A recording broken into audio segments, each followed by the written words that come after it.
আসসালামু আলাইকুম। আশার অঙ্গন থেকে আপনাদের সকলকে জানাচ্ছি অনেক অনেক শুভেচ্ছা।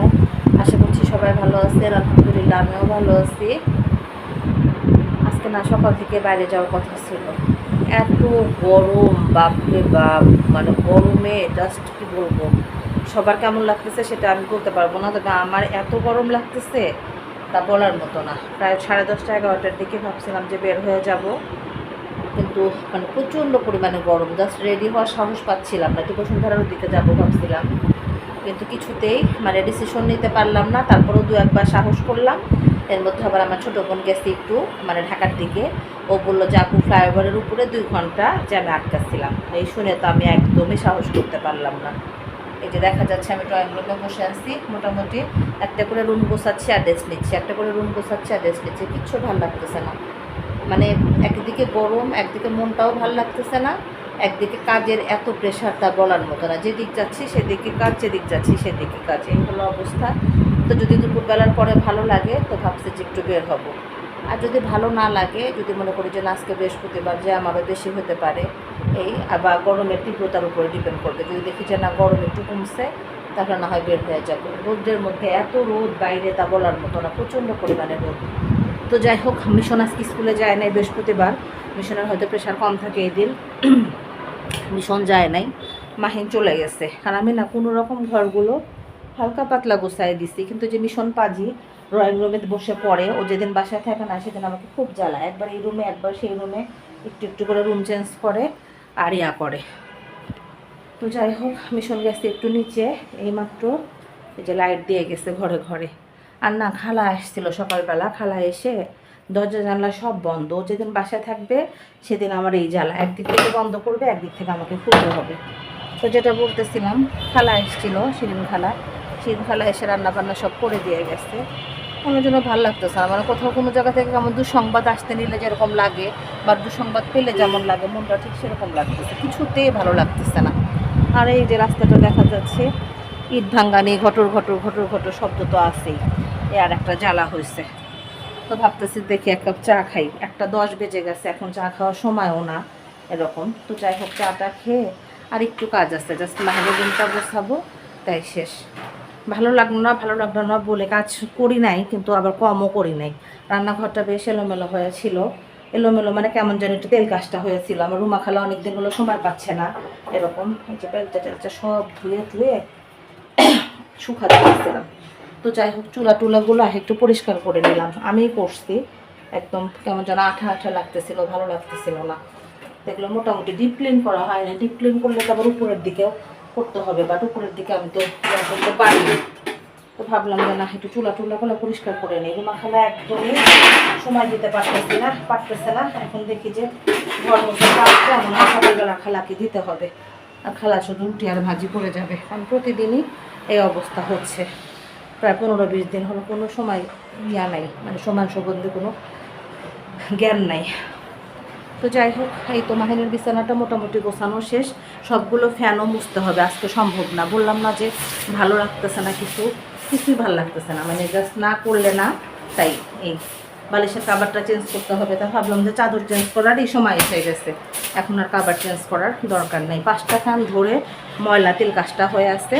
তো ভাবতেছি কাল পরশু না হয় করে দিব। পরশুদিন থেকে ওদের পরীক্ষা, তো 2 ভাই একসাথে স্কুলে থাকলে কাজ করতে সুবিধা হয়, না হলে ঝামেলা হয়ে যায়। তো যাই হোক, বাকি কাজগুলো না হয় সেরে গোসল করে নিই, আর যদি ভালো লাগে তাহলে না হয় বিকালবেলা বাইরে যাব ইনশাল্লাহ। 3টা ডিম একসঙ্গে ভাঙা মানে ভাজি করা আর আলাদা আলাদা ভাজি করার মধ্যে যদি পার্থক্য জানতে চান, তাহলে শিরিন খালাকে ইনবক্স করুন। আমার শিরিন খালা কখনোই 2টা-3টা ডিম একসাথে ভাজতে সে রাজিই না। সেই ছোট্ট ফ্রাই প্যানে আস্তে আস্তে করে সুন্দর করে কাজ করে, এত ধৈর্য নিয়ে কাজ করে তা বলার মতো না। আমিও আবার সেটার ব্যতিক্রম করলাম না, যে না খালা যেহেতু এভাবে করে আমিও করি। এর কারণ আমি খুঁজে পাই না, কিন্তু খালা খুব মানে এটার বাইরে সে যেতেই চায় না। ও আর যেটা বললাম আজকে না, বিভিন্ন রকমের ভর্তা করাইছি। তো ভাবলাম যেহেতু ভর্তা দিব, তাহলে তো আর ডিম ভাজি তো একটু লাগেই। ডিম ভাজি ছাড়া কিন্তু ভর্তাটা ভালো হতে চায় না, এই জন্য আবার একটু ডিম ভাজি করে নিচ্ছি অল্প তেলে।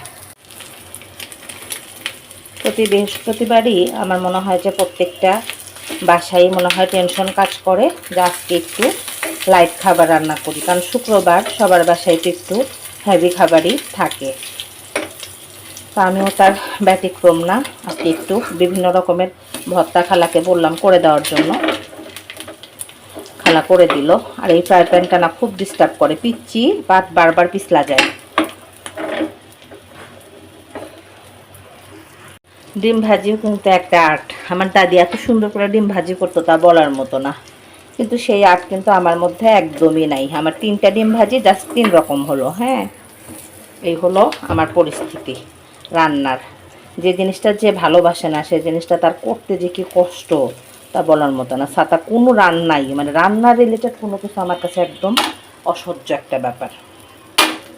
তার মধ্যে আমার বাসায় ডিম খাবে আবার এক একজন এক এক রকম। কেউ খাবে হলো হালকা, কেউ খাবে একদম পুড়ে, কেউ আবার খাবেই না, এই অবস্থা। এই ডিমটা একদম পুড়ে লাল করে ফেলতে হবে, কোনো রকম ডিম এরিয়া থাকা যাবে না।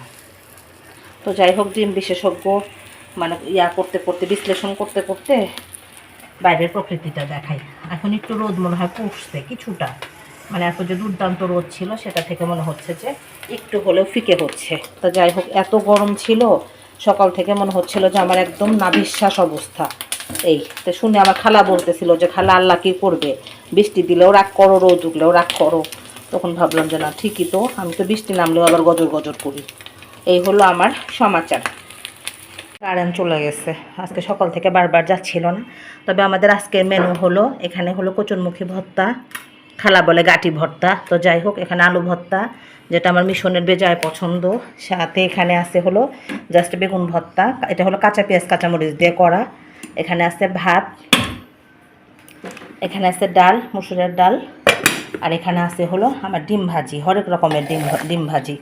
এই তো যাই হোক, টেবিলে খাবার দিয়ে দিলাম, যার যখন খুশি সে খাবে। আমি যাবো এখন গোসলে, আর সময় নেই, অলরেডি 2টা 10 বাজে। দিন এত ছোট হয়ে গেছে, দিনের সাথে লাগাম টানা যাচ্ছে না। আর আমার মাহিনের জন্য চিকেন রয়ে গেছে, সে যদি খায় জাস্ট গরম করে দিব। এই ফ্রিজে ইলিশ মাছও রয়েছে, কিন্তু পারমিশন নেওয়া হয়েছে দুপুরে কেউ ইলিশ মাছ খাবে না। তো যাই হোক, দুপুরবেলা খাবার দাবার শেষে ডিসিশন নিলাম যে একটু বাইরে থেকে ঘুরে আসি। রেডি হয়ে গেছি প্রায়, প্রচণ্ড গরম, ভয় লাগতেছে। তারপরে আমার এই নতুন বোরকাটা পরে আমি রেডি হয়ে গেলাম যে না, আজকে একটু না হয় বাইরে যাই। তো যাই হোক, উবার কল করার পরে উবার বলতেছে যে আর 5 মিনিট, আর 10 মিনিট, এই ভেবে আমি একদম সোফায় অপেক্ষা করতে করতে আমার মনে হচ্ছে যে আমার ঘুম চলে আসতেছে। কিন্তু আমার গাড়ি আসার কোনো খবর নাই, প্রায় 5-7 মিনিট মানে হয়ে গেছে, লেট হয়ে গেছে, এখনও আসে নাই। তো যাই হোক, এখন ভাবতেছি যে নিচের দিকে যাই, যে না হয় অপেক্ষা করি। অলরেডি অ্যাপসে যেটা দেখাচ্ছে যে রায়েরবাগ মাথা পার হয়ে আসছে, সরি, ইসলামিয়া হসপিটালের সামনে। তো সেক্ষেত্রে তো 2-3 মিনিটের বেশি সময় লাগার কথা না। তো ড্রাইভার বলতেছে চাপা রাস্তার প্রচণ্ড জ্যাম, প্রচণ্ড জ্যাম। তো কি কিছু করার নাই, বাসায় থেকে বের হওয়ার আগেই যেহেতু এই অবস্থা, আজকে কি হয় আল্লাহ জানে। তো যাই হোক, বোরকাটা আজকে নতুন করে মানে পরে ফেললাম, একটু আনকমফোর্টেবল ফিল করতেছি। তারপরে ভাবলাম যে না, এটাই না হয় পরে যাই। এই তো। তো যাই হোক, লিফটের মধ্যে চলে আসছি। লিফটে আমার সামনে 2-3 জন অচেনা লোক উঠছে। আমার লিফটে কেউ উঠলে একদম ভালো লাগে না, অসহ্য লাগে, ভিডিও করা যায় না, কিছু না। এর জন্য আমি একটু হোপফুলে থেকে বিরক্তি মানে ভাব নিয়ে ভিডিও করতেছি। তো যাই হোক, আর বারবার দেখতেছি আর কতক্ষণ। আমার পাশের ফ্ল্যাটটা খালি হয়েছে, তো সব সময় দেখা যায় যে মানে ভাড়া নিবে যারা, ও দেখতে আসে এরকম। তো যাই হোক, আমি বের হয়ে গেছি, অলরেডি গাড়ি চলে আসছে, এসে ফোন দিয়ে ফেলছে যে আপা নামেন। তো যাই হোক, লিফট থেকে চলে গেলাম, আর আল্লাহ করতেছি যে আল্লাহ খুব দ্রুত যেন পৌঁছে যেতে পারি। কারণ আমি খুব অড টাইমে বের হচ্ছি, মনে হয় 3টা, সোয়া 3টাকে, মনে হয় 3:30টার মতো বাজে। এটা তো অফিস টাইম না, বা অফিস টাইম ছুটিও না এ সময়। তো যাই হোক, দেখা যাক। বাইরে প্রচণ্ড পরিমাণে রোদের তীব্রতাও আছে, সেই সাথে গরমও আছে। মাহিনকে বললাম যে আব্বু চলো, কিন্তু মাহিন বললো যে না আম্মু যাবো না, তুমি না হয় একাই যাও। তো যাই হোক, আমি রওনা দিচ্ছি। আমার চিরচেনা রায়েরবাগ ছেড়ে কোথাও যেতে আমার সব সময় খারাপ লাগে, সেটা অল্প সময়ের জন্য হোক আর বেশি সময়ের জন্য হোক। তো যাই হোক, যাওয়ার সময় একটা সবজি বিক্রেতা ধরলো, কে যেন মারা গেছে। তো বললো যে আপা কিছু দেন, লাশ গ্রামে নিয়ে যাব। মনটা খারাপ হয়ে গেল, যাহারে মানুষের জীবন, চেনা মানুষ মাঝে মধ্যে দেখি এরকম। তো এটাই তো, যে যেখানেই মানে বিপদে পড়ুক না কেন, মানে বিপদ মানে বলে কয়া আসে না। তো এটা করে বা মানে যাচ্ছি যে না, এখন আর কোনো কিছু ভাবনার চিন্তার দিকে ঢুকবো না। ঢু মেরে একটু ঘুরে আসি। অনেক দিন হলো যাব যাব, আমার মোবাইলের 2-3টা স্টিক না কিনলেই না, কিন্তু একদম যাওয়াই হচ্ছিল না। তো ড্রাইভারকে বললাম যে একটু এসিটা বাড়ান, আমার তো এমনিতে গরম বেশি, আর আসলে ওই যেগুলো উবারের গাড়ি হোক আর ভাড়ায় চালিত গাড়ি হোক সবগুলোই তো একটু ভ্যাপসা গন্ধ থাকে। তো আজকের গাড়িটা দেখি যে না মোটামুটি ভালোই আছে, এসিটারও কোনো মানে স্মেল নাই, ভালো লাগতেছে, খারাপ লাগতেছে না। তো ভাবলাম যে একটু ঘুমানোর চেষ্টা করি, দেখি পারি নাকি, কারণ আমি তো একদম দুপুরবেলার পর থেকে একদম আসের মাগরিব পর্যন্ত প্রায় শুয়ে থাকি, তো অভ্যাসটা তো আমার আছেই। তো যাই হোক, ড্রাইভার বলতেছে আপা আল্লাহ আল্লাহ করেন, যদি ফ্লাইওভারের উপরে জ্যাম না পান তাহলে আর সমস্যা নাই। তো এখন পর্যন্ত জ্যাম পাই নাই, কিন্তু ফ্লাইওভারের উপরে যে পাবো না এমন কোনো কথা না, সেটা তো পেতেই পারি। তো যাচ্ছিলাম হলো মাহিনের একটা স্কুল শু আনতে হবে, মাহিনী স্কুল কেস পড়তে পারে না, স্কুল কেস পড়লে তার মাথা ব্যথা করে, মাথা ঘামে, এই তো সবসময় একটু সাদা শু প্রেফার করে, কিন্তু আমি ইদানিং সাদা শু কোথাও পাচ্ছি না। তো ভাবলাম যে না, বসুন্ধরা সিটির অ্যাপেক্সে যদি একটু সাদা শু পাই সেটা একটু দেখবো, আর আদার্সগুলো দেখা যাক, যদি পাই তো নিয়ে আসবো। তো এই তো দেখতে দেখতে ফ্লাইওভারের উপরে কিন্তু জ্যাম বেশ খানিকটা সময় ছিল, প্রায় 1.5 ঘন্টার মতো এরকম। এখনও যে খুব সারছে তা না, এখন আমরা মোটামুটি গুলিস্তানের কাছাকাছি চলে আসছি, তবে ফ্লাইওভার যে পার করছি তা কিন্তু না। আর হলো মোবাইলের 2-3টা স্টিক কিনবো, আর একটু কুকারেজের দোকানে যাব, এই তো ইত্যাদি ইত্যাদি, মানে কী যেন বলে, গন্তব্যহীন যাত্রা যেটাকে বলে, ফিক্সড কিছু না যে না এই এই সেই সেই কিনতে হবে এরকম কোনো কিছু না, তবে 2-3টা জিনিস মাথায় আছে, তো দেখা যাক।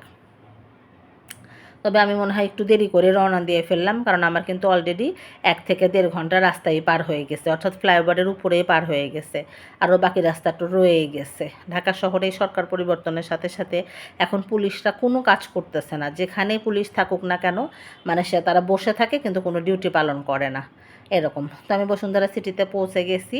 বসুন্ধরা সিটিতে কেমন যেন আমি ঢোকার আগেই বলতেছি কেন মরা মরা লাগতেছে, কেন কেন যেন মনে হয় কি যে মানে তার যে একটা বসুন্ধরা সিটির যে একটা নিজস্ব জৌলুস, ওইটা মনে হয় যে একটু ভাটা পড়ে গেছে। এটা এখন গভর্নমেন্ট চেঞ্জ হয়েছে এই কারণে না কি কারণে সেটা বলতে পারবো না। আমি এসে মনে হচ্ছে যে আমি কোথায় আসলাম নিজেই চিন্তাছি না এরকম। তো যাই হোক, মানে ভাবার অবকাশ আর নাই, ভাবলাম যে না আগে ভিতরে ঢুকি, তারপর যা দেখা যাবে দেখা যাবে, কিন্তু বাইরে থেকেই খুব মনটা মরা মরা হয়ে গেল। বসুন্ধরা সিটি একদম মরা, মনে হচ্ছে যে চেনাই যাচ্ছে না এরকম অবস্থা। তাই যাই হোক, ভিতরে ঢুকে পড়ে একটা স্বস্তি, যেন এসি আছে, সেন্ট্রাল এসিতে অন্ততপক্ষে গরমটা আর লাগবে না। একদম পাক্কা 2.5 ঘন্টাটা সময় লাগছে আমার বাসা থেকে বসুন্ধরা সিটি পর্যন্ত পৌঁছাতে, মনে হয় যে সিরাজগঞ্জ অর্ধেক রাস্তায় বেশি চলে যাওয়া যেত, এ অবস্থা। তো যাই হোক, যত কিছুই ভাবি না কেন, জ্যামের সাথে কারোরই কোনো মানে করার থাকে না।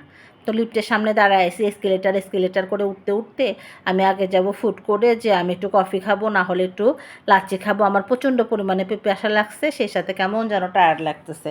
আমি কিন্তু জ্যামে বসে থাকতে একদম অভ্যস্ত না, একদম না, আমার কাছে খুব খারাপ লাগে, খুব খারাপ মানে খুব খারাপ, ভাষায় প্রকাশ করার মতো না। তো যাই হোক, তো ভাবলাম যে না আগে না হয় ইয়াতে যাই, ইয়াতে লিফটে একদম ফুড কোর্টে আগে যাই। তবে ফুড কোর্টে যেতে যেতে দেখলাম প্রতি তালায় তালায় হলো মানে লিফট থামতেছে, কিছুতেই মানে একটানে যাওয়া যাচ্ছে না এরকম। তো আমি কি যেন হাবিজাবি ব্যাগে ছিল, সেটা আবার বারবার মুখে দিচ্ছি। তো যাই হোক, চলে আসছি ফুড কোর্টের একটু উল্টার দিকে মনে হয় নামছি আমরা, এ কারণে মানে নাই। পরে আবার একটু দেখলাম যে একটা ভোগের শোরুমও আছে উপরে, তো ভাবলাম যে একটু ঠু মেরে আসি। তো যাই হোক, বিভিন্নভাবে নিজেকে একটু দেখতেছি আর ভাবতেছি যে না মানে কী কিনবো। পরে দেখলাম যে বিশাল বড় একটা শোরুম আছে, এখানে মাহিনের কিছু পাঞ্জাবি ঝুলায় রাখছে, তো মাহিন তো পাঞ্জাবি খুব পছন্দ করে, তো সেটা একটু দেখে শুনে আবার ভাবলাম যে না আগে একটু কফিটা না হয় একটু লাচ্ছিটা খেয়ে আসি, না হলে আমার ভাল লাগবে না কিছুতেই, মানে মনে স্বস্তি পাচ্ছি না এরকম। তো যাই হোক, আমি চলে আসছি আমার প্রিয় ফুড কোর্টে। এখানেও খুব একটা খাবারের যে আগে যেমন বৈচিত্র্য দেখতাম বা এখানে খুব একটা চাকচিক্য দেখতাম, আজকে কেমন যেন একটু মরা মরা টাইপের এরকম। তো যাই হোক, এত বিশ্লেষণ করে আর লাভ নাই, আমি যে কাজে আসছি সে কাজ সারি। তো এখানে বসে আমি অর্ডার করছি হলো দই ফুচকা, সাথে অর্ডার করছি হলো চাউমিন, সাথে হলো লাচ্ছি। এই তো অর্ডার করে তো একটু বসে থাকতে হবেই। তো বসে থাকতে থাকতে দেখি যে না দই ফুচকাটা আর লাচ্ছিটা চলে আসছে, তো ভাবলাম যে দই ফুচকা লাচ্ছিটা না হয় খেয়ে নেই। তবে দই ফুচকাটা আমার খুব একটা পছন্দ না, কিন্তু আজকে দেখলাম যে না টেস্টটা খুব ভালো, খারাপ লাগলো না। তো সেটা খেতে মানে শেষ করতে করতেই পরে দেখি যে আবার চাউমিন চলে আসছে। ইত্যাদি ইত্যাদি। এই তো মানে খাবার পরে আরও কেন যেন মনে হচ্ছে সময়ের সাথে লাগাম টানা যাচ্ছে না, মনে হচ্ছে যে এই তো মনে হয় বন্ধ হয়ে যাবে। এখন প্রায় 7:30টার বেশি বেজে গেছে, 8:30টার মধ্যে সব বন্ধ করে দিবে। আমার হাতে সময় আছে 1 ঘন্টাও না এরকম। তো যাই হোক, কী করা যাবে, কিছু করার নাই। মানে আমার ভুল হয়েছে, যদি 10টা-11টার দিকে বের হইতাম তাহলে মনে হয় বেটার হতো। অর্থাৎ বিকালবেলা নাস্তাটা না করে যদি মানে দুপুরের লাঞ্চটা বাইরে করা যেত, সেটাই মনে হয় মন্দ হতো না। তো যাই হোক, সব এক্সপিরিয়েন্সেরই দরকার আছে, এটারও দরকার ছিল। তো যাই হোক, এটা শেষ টেস্ট করে চলে যাচ্ছি, যে না আর দেরি করা যাবে না, তাড়াতাড়ি জুতাটা না হয় নিয়ে নিই। তো ভাবলাম যে অ্যাপেক্সের শোরুমে আগে ঢুকি, তারপরে না হয় অন্য অন্য জায়গায় ঢোকা যাবে। এই আর কেন যেন আমার বারবার বলতে ইচ্ছা করতেছে যে আজকে কেমন যেন বসুন্ধরা সিটির একদম প্রত্যেকটা মল মানে কেমন যেমন হয় মরা মরা, ইচ্ছা করতেছে না সেলসম্যানদের দোকান করতে বা খুলতে, এরকম খুবই অনীহা, খুবই অনীহা। এটা কী কারণে আমি বুঝলাম না। এই সরকার পরিবর্তনের কারণে সাথে সাথে তার মালিক পরিবর্তনের তেমন কোনো হওয়ার কথা না, কিন্তু তারপরেও মানে বুঝলাম না, আমার মতো ছোটো জ্ঞানের মানুষদের এটা বোঝার ক্ষমতা নাই। তো এই শোরুমটাতে আসলাম, নামটা ভুলে গেলাম, বেশ বড়। সব জায়গায় কিন্তু একটা প্যারা, ম্যাম ভিডিও করা যাবে না, ম্যাম ভিডিও করা যাবে না। অসহ্য লাগে এই কথাটা শুনলে আমার। তো যাই হোক, আমার অসহ্য লাগলে হবে না, ওদের যেটা রুলস ওরা প্যার প্যার করবেই। তো আমি একটু মাহিনের পাঞ্জাবি খুঁজলাম ঠিকই, কিন্তু এরা 50% ডিসকাউন্ট করছে, কিন্তু 50% ডিসকাউন্টও এমন প্রাইজ আসতেছে যেটা এখনকার অ্যাজ ইউজুয়াল প্রাইজের চেয়েও বেশি। তো মানুষকে আর এত বোকা আছে, এখন সবাই চালাক হয়ে গেছে, কেউ আর বোকা নেই। 50% মানে অফেও মানুষ আর ঢুকতেছে না। তো যাই হোক, এই যে নামটা দেখায় দিলাম। তো সেখান থেকে আবার ঢুকলাম আমি একটা ড্রেসের দোকানে। তো ড্রেসের দোকানেও ঢুকে আবার আর একটা কাহিনী। ভোগের ড্রেস আমার সবসময় পছন্দ হয়, তবে ভোগে আজকে খুব একটা পছন্দ হলো না। এই শোরুমটাতে ঢুকলাম, এখানে মোটামুটি ড্রেসগুলো ভালোই ছিল, কিন্তু ওয়ান পিসগুলো পছন্দ হচ্ছিল, কিন্তু ওয়ান পিসের সাথে যে আর সালোয়ার ওড়না ওরা ম্যাচিং করে দিচ্ছে, কিন্তু সেটা ম্যাচিং হচ্ছিল না। এই হলো অবস্থা। তো সেটাও আবার নিলাম না। একটা ওয়ান পিস 3,500 টাকা দাম ছিল, কিন্তু কিছুতেই সালোয়ারটা মোটামুটি হচ্ছিল, ওড়নাটা ম্যাচিং হচ্ছিল না। কিছুতে আমি আর রিস্ক নিতে পারলাম না, যে না যদি ম্যাচিং করতে না পারি, আর আমার মুখ ঘেমে একদম বাজে অবস্থা, আমি বাইরে বের হলে তো আমার এই অবস্থা হবে, এটা তো অ্যাজ ইউজুয়াল হওয়ারই কথা। তারপর আসলাম অ্যাপেক্সের শোরুমে। অ্যাপেক্সে এসে আমার 2টা স্যান্ডেল নিলাম, 2টা স্যান্ডেল আমার না, 2টা, একটা চটি আর একটা মাহিনের জন্য শু। মাহিনের শ্যুটা মনে হয় 3,900 টাকা নিল। আর আমাদের মহিলাদের, আমি সাধারণত অ্যাপেক্সে আসলে কম করে হলেও 3টা জুতা না নিয়ে কখনোই বের হই না। আজকে আমার সচেতনভাবে একটা জুতাও কমফোর্টেবল মনে হলো না, কালেকশন খুবই কম, খুবই কম। তারপরে আবার সেই ক্ষেত্রে পরে একটু আরাম নাই। তো আমি তো সচেতনভাবে জুতা নিবই না, কারণ আমি সেদিন অ্যাপেক্স থেকে জুতা একটা নিয়ে নিছি। এখন আবার ইনশাল্লাহ ঈদের আগে যখন নতুন কালেকশন আসবে তখন। আর অ্যাপেক্সের শোরুমটা যে আগে যেখানে ছিল সেখান থেকে তার নিচের ফ্লোরে নেমে আসছে, এখন আর সে ফ্লোরে নাই। এই কারণে ওরা প্রচণ্ড পরিমাণে অগোছানো। নিজেরাও সেলসম্যানদের জিজ্ঞেস করলাম যে আপনাদের এরকম মরা মরা লাগতেছে কেন, তো ওরা বলতেছে যে আপা আমরা তো ওইখান থেকে এখানে আসছি, এখনও গোছায় সারতে পারি নাই এই কারণে। তো যাই হোক, এখানে আবার 2টা সেলসম্যানের ঝগড়াও দেখলাম টম অ্যান্ড জেরির মতো, সেটা দেখে একটু মজাও পেলাম। দেখে টেখে আমি জাস্ট 2টা জুতা পছন্দ করে আমারগুলা সব দেখলাম, কিন্তু পরে তাও যতক্ষণই কিন্তু একদমই হেঁটে কমফোর্টেবল না, একদম না। আর আমি হেঁটে কমফোর্টেবল না হলে সে জুতা আমি জীবনেও নিব না। এই হলো পরিস্থিতি। তারপরেও মেয়েদের যা কাজ, এদিক সেদিক এদিক, এই জুতা আমার বেশ পছন্দ হয়েছিল, পরেও বেশ মজা, খারাপ লাগে না, কিন্তু কিছুতেই মানে নিচাটা যে একদমই বেশি নিচে, আমি তো এত নিচা পরবো না, বোরকার সাথে একটু উঁচা জুতা না হলে না ভালো লাগে না। তো যাই হোক, এটাও হলো না। বললাম যে একটু উঁচা আছে কি না, বললো যে না আপু, এটা এই সাইজই কি এই ডিজাইনই হবে। তো যাই হোক, বউয়ের একটা নতুন জুতা দেখলাম, মনে হয় নতুন বউ থাকলে কিনে দিতাম। একদম চকচকে ঝকঝকে 2টা স্যান্ডেল, কি সুন্দর দেখা যাচ্ছে তাই না, একদম মনে হয় নতুন বউয়ের জন্য তৈরি। তো যাই হোক, মাহিনের জন্য শেষ পর্যন্ত এই জুতাটা আর এই কালো জুতাটা, 2টার একটা নিব। আমি নাম্বারটা একটু ভুল বলতেছি হয়তো, এখন বুঝতেছি না। তো যাই হোক, একটা নিয়ে যাই, একটা না একটা হবে তো ইনশাল্লাহ। এই মাহিন এই জুতাগুলো পরতে খুব কমফোর্টেবল ফিল করে অন্য জুতার চেয়ে। আমার ছেলেদের এই জুতাগুলো পরলে ভালোও দেখা যায়, খারাপ দেখা যায় না। এই তো এখান থেকে কোনটা নেব একটু ডিসিশন নিয়ে সেলসম্যানকে বললাম যে আপনি আমাকে অ্যাশ কালারের যেটা সেটাই দেন। জুতা দেখতে দেখতে অবাক করা কাণ্ড, আমার দেখা হয়ে গেল আমার ফ্রেন্ডস প্লাজার, আমাদের যে সিরাজগঞ্জ ফ্রেন্ডস প্লাজার যে বড় বৌদি আছে, বড় দাদার বউ, আমরা ওই বাসায় তো বেশ কিছুদিন ভাড়া ছিলাম ওই দিদির সাথে, বৌদির সাথে। এত ভালো লাগলো বৌদির সাথে দেখা হয়ে, আমি তো বললাম যে বৌদি চলেন যাই বাসায়, আপনাকে আর রেখেই যাব না এরকম। তো যাই হোক বৌদিক দেখে টেখে এই যে চলে আসলাম, মানে বের হয়ে চলে আসলাম। আর মনে মনে ভাবলাম যে হারে বৌদির সাথে আমার দেখা হয়ে গেল কতদিন পর। এই আসলে নিজের মানুষদের সাথে, চেনা মানুষদের সাথে দেখা হলে না এরকমই লাগে, খুব খুশি লাগে। তো যাই হোক দেখা করে এই যে বের হয়ে যাচ্ছি। মার্কেট কিন্তু বন্ধ হয়ে যাচ্ছে, আমার মোবাইলের স্টিকও কেনা হলো না, কুকারেজের দোকানেও যাওয়া হলো না, কিচ্ছু যাওয়া হলো না, সব ক্লোজ হয়ে যাচ্ছে। না ভুল বললাম, কুকারেজের দোকানে গিয়েছিলাম, কিন্তু যা আমার বাসায় আছে তাই এখানে, সেগুলো তার আমি নিবই না আর কি। তো ভাবলাম যে না ওগুলো নিব না, যা আছে সেগুলো নিয়ে লাভ নাই, আনকমন কিচ্ছু নাই। তো এটা ভেবে যে বের হয়ে আসলাম, মানুষজন সব হুড় করে বের হয়ে আসতেছে। আমি আজকে যেটা বুঝলাম, যতটা না মানুষ শপিং করতে আসছে তার চেয়ে মানে ঘুরতে আসছে বেশি, এই হলো পরিস্থিতি। তো যাই হোক এটা করতে করতে আমি একটা লাচ্ছির জন্য আবার দাঁড়ায় গেছি, আমার প্রচণ্ড পানি পিপাসা লাগছে, প্রচণ্ড পরিমাণে। তো এটা নিয়ে ভাবতেছি যে না এখন বের হয়ে যাব, আর দেরি করব না, যেতে আবার কয় ঘন্টা লাগবে এটা তো আল্লাহই জানে, বোঝাই যাচ্ছে না এরকম। তো যাই হোক এই তো চলে আসছি বাস। ও মাই গড, গরমে জ্যামে যা তো অবস্থা। এই যে জাস্ট 2টা জুতা কিনে নাচতে নাচতে চলে আসলাম। যাই হোক কেনাকাটা তো করতে পারলাম না, তারপরে আবার প্রচণ্ড পরিমাণে গরম, রাস্তায় 2 ঘন্টা জ্যামে ছিলাম, যাওয়ার সময় 2 ঘন্টা, আসার সময় 2 ঘন্টা, এই হলো অবস্থা। আজকে আর বাসায় যে ইন্ট্রো দিতে পারবো না, ইন্ডো করতে পারবো না, এত টায়ার্ড লাগতেছে। কান ধরে প্রমিস করছি যে গরমের মধ্যে আমি আর বের হচ্ছি না। এরে বাপরে বাপ, খুব বাজে অবস্থা। আর বসুন্ধরাতে প্রত্যেকটা শোরুমে একদম সব পুরান পুরান জিনিস, একটা জিনিসও নতুন না বা দেখতে ভালো লাগতেছে না, মনে হচ্ছে যে সব অনেকদিন আগেকার। মা সরি, আমার হাত চলে আসছে ভিডিওর মধ্যে। তো যাই হোক বাসায় চলে আসলাম, মিশন মাহিনকে রেখে গেছি, যেতেই চাইছিলাম না, অনেকদিন ধরে বের হয় না।